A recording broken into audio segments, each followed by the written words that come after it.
Great.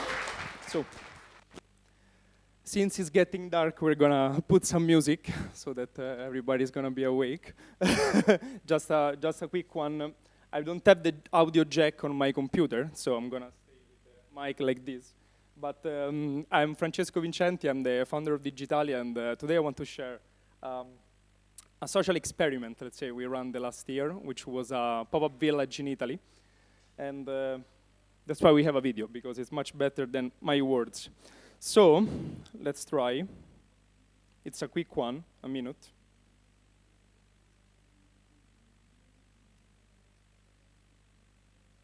No. No, aspetta.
Bene.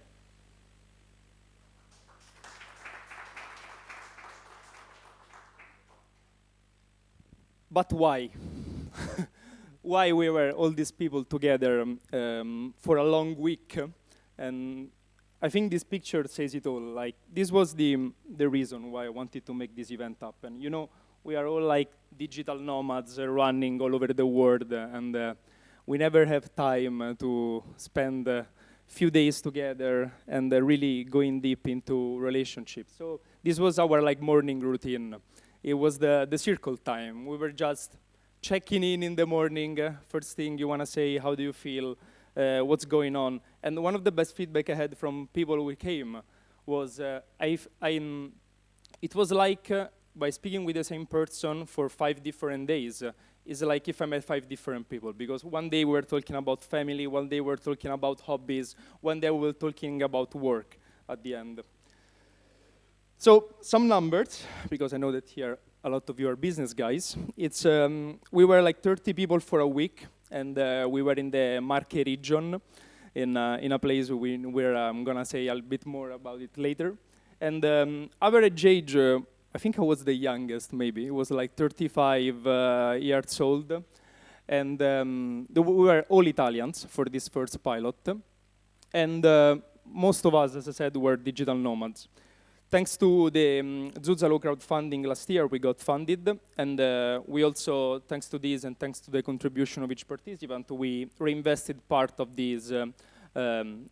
We invested some profit, let's say, on the local economy, about 8K. And the last stats, it's 4 hours time to reach the location.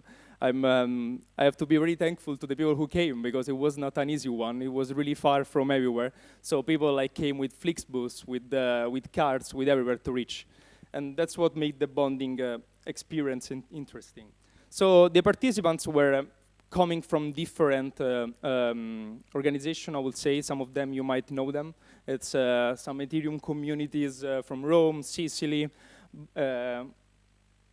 Refi, Spaghetti. But we also had some people who were not specifically in Web3, like associations from the third sector. We had the Politecnico of Milano, which brought a case on digital identity. We had the University of Turin.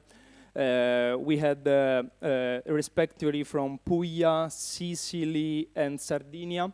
we had some associations that they work on, for example, how to bring more digital nomads in Italy, or how to innovate with public policies that can bring overall innovation. So it was a really diverse kind of just non-Web3 events, I would say, where I wanted to mix people from local innovators with digital innovators.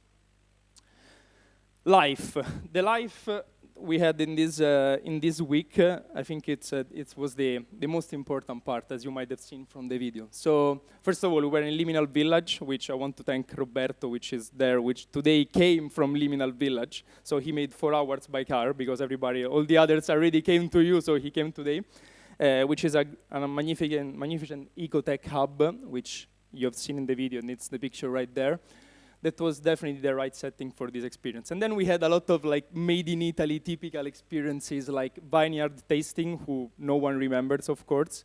And then we had kilometer zero food from a chef from, actually he was from Naples, but he moved there many years ago. So he was our personal chef.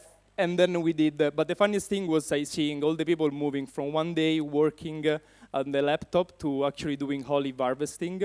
And so like ramping up on the trees and producing about 60 liters of oil was our souvenir. So I never did oil in my lifetime. Actually, I think it's an activity that just we decided 1 week before, but it was a great success. And then we had a priest that walked up on top of a mountain telling us the history of the place. And we went to this monastery. And then, of course, we did a lot of like relaxing and useful activities for the body, the mind, and the soul, like trekking, calisthenics, yoga, and some mindfulness too. But we also worked. We tried to, and we reached our goals. The tracks that I wanted to bring to this event, it was definitely about like public purpose. Like this is something we can talk a bit about later, but I wanted like to explore how basically all the innovation in technology we're doing can be applied to, for example, to GovTech, so to governments. And but we also explore legal tech. We talked about network state and what are the new kind of association and collaboration that you can have between like private and public institutions. We talked about governance. We found out about Hellenic organization, always thanks to Roberto, who's developed a great app for that. And we explored how blockchain can be useful for local markets, for example, for local farmers. And also we explored how, for example, we might create some local currencies for rural areas like the one we went in. Of course, we also discussed about urbanism because we were in a setting which has really different needs from a city. So we wanted to understand what are the kind of services and structures that some borghi, how we say in Italian, some small towns in Italy need. And lastly, we wanted to chat about regeneration. So like how we can bring some more sustainable tourism in Italy, how this whole digital nomads movement can actually bring an impact on Italy. And of course, agriculture, as we said, with the oil. So this is what we have done. But now, humbly, I'm trying to look at the future. It's like, okay, shall we do another one? Shall we do more? More of them are happening. I'm seeing gladly that like Urbe Village, it's gonna be up of a village in Italy this year. But what might be the next goal? So at the center, as you can see there, maybe there is a bit sun, but you might see, it's, of course, there is the co-living event. But this can grow, right? Like can it become like a boot camp? So a place where we learn and share. Can this become a think tank? So a place where we discuss and we propose some new actions of change, all the way till becoming a policymaker. We really discussed a lot how these technologies can impact our life. And I think it would be great to have a voice that represents them all to really bring, I don't want to say political change, but really bring change to the top level, to institutions. So maybe, is this the next goal of Digitalia? I don't know. I'm just wanting to share with you. So that's the iceberg view. from one side, we have what we all see. It's like this amazing lifestyle, co-living, pop-up villages, sharing visions, spending some time together. But what really might become Digitalia, it's, hey, we actually, if we spend a month or 2 months in a place that haven't never seen people like us, maybe we can empower local communities, or maybe we can engage institutions, because, you know, we bring work, we bring talent, and maybe we can even develop some government stack. I'm right now following a group of people in Italy, which was also present at Digitalia, which is called Phil, which is a think tank on GovTech. So what kind of technologies can we develop with government? So I think maybe the solution, which the dilemma that even before Gallo was saying is like, okay, we don't know how to talk with institutions. Maybe because we need to work with institutions as a client, because there is a huge need of digitalization in Italy. That's kind of the name, where the name of Digitalia comes from. And then, at the end, maybe we can all benefit from better public goods. So, these are just some examples, I'm done.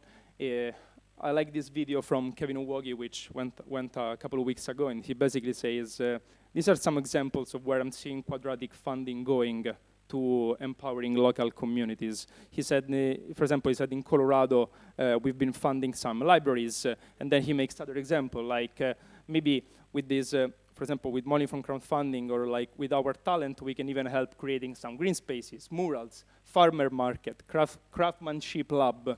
And of course, we can also regenerate real estate. Like Italy is full of abandoned places, monastery, castles. Wherever you go, it's full. Even where we are today, I mean, this is an amazing space, but probably 10%, 20% of it is operative. So I'm really happy that like Urbe Hub, it's actually happening, because it's the first like really physical presence that we have in Italy. And will be my honor to try to see if this can be possible to connect this with the at least with the neighborhood, because Rome, it's a big city. And so, if I'm not the only one who's thinking about this, and you guys wanna think about with me together, maybe we're gonna see at the next Digitalia Village.